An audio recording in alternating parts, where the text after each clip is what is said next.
So we stepped outside of the perimeter of the festival, put all of our back end, the projectors and everything outside, and projected images onto the fencing that was surrounding the festival. We enlivened the space outside of the walls of the festival with these mysterious, kind of ferocious creatures.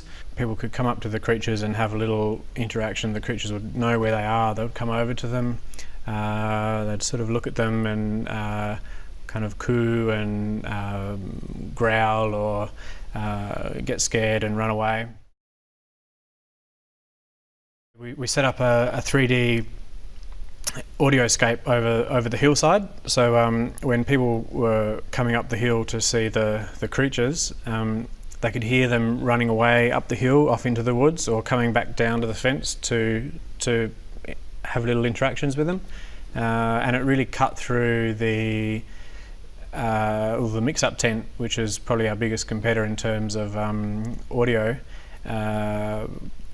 and the bands that were playing there. The audio from the hill, because of its position perched up above the mix-up tent, we kind of cut through it all to most of the rest of the festival.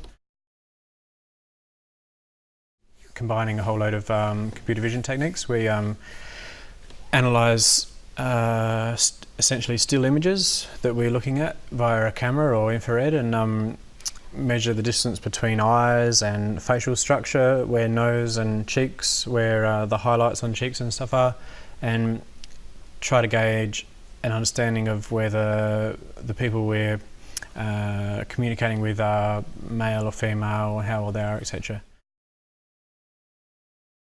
The next thing we're kind of working on in our creative capacity is to allow people to interact with each other and digital creatures or digital characters from two very disparate locations. So potentially from, New York or Palestine and Sydney or Melbourne.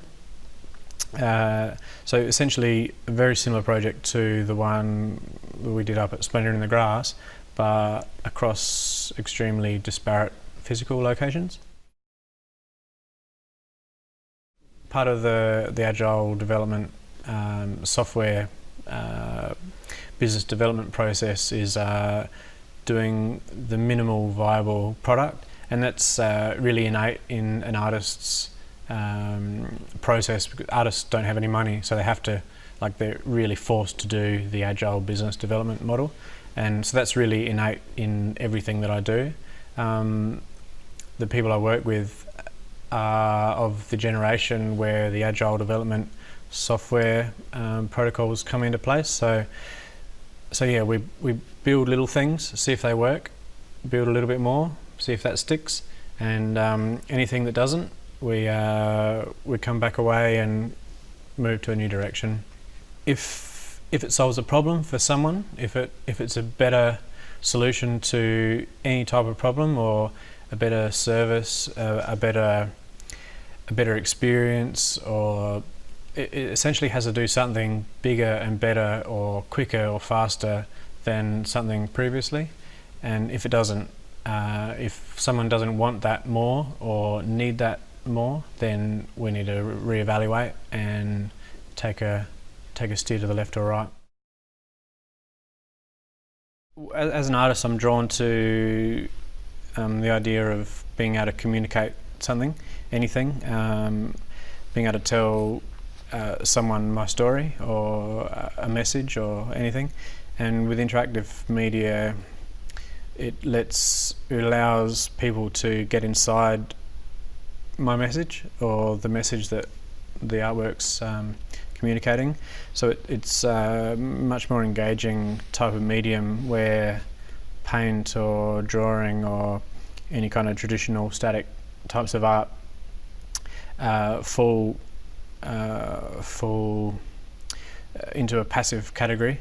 Interactive medium lets people be part of the art and almost direct the art. So essentially what you're doing is, instead of creating a Photoshop artwork, you're creating Photoshop the platform.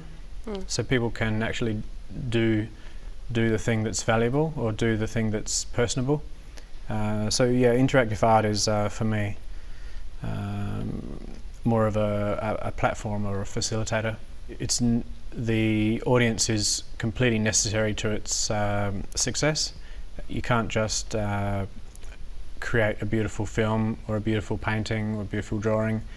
You really require the attention of the people you're actually communicating to be part of it and to actually build it.